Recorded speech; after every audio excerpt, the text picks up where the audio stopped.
দুই বোনের ঝুড়ি ভাজার কারখানায় চলে এসেছি, আর আসার পরের থেকে দেখতে পাচ্ছি আজকে কিন্তু দুই বোন ঝুড়ি ভাজা ভাজছে না, একেবারে প্যাকিং করতে বসে পড়েছে, তাই তো বোন? আচ্ছা, স্টার্ট আপের জার্নিটা ছোট্ট করে যদি শেয়ার করো আমাদের মধ্যে।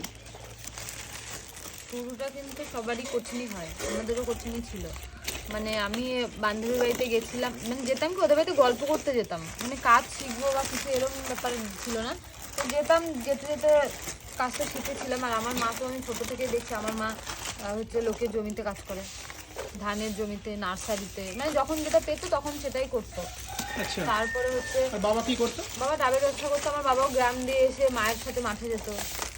তারপরে হচ্ছে লকডাউনে আমরাও মাঠে কাজ করেছি, আমি বোন আমার মা মাঠে গেছি। আচ্ছা, তারপরে লকডাউনে যেতাম। তারপরে হচ্ছে মাকে এসে বললাম যে আমি তো মেশিন ঘোরাতে পারি, তুমি বাড়িতে কারখানা খোলো, এবার মাল তো তৈরি করবো, বিক্রি করবো কোথায়?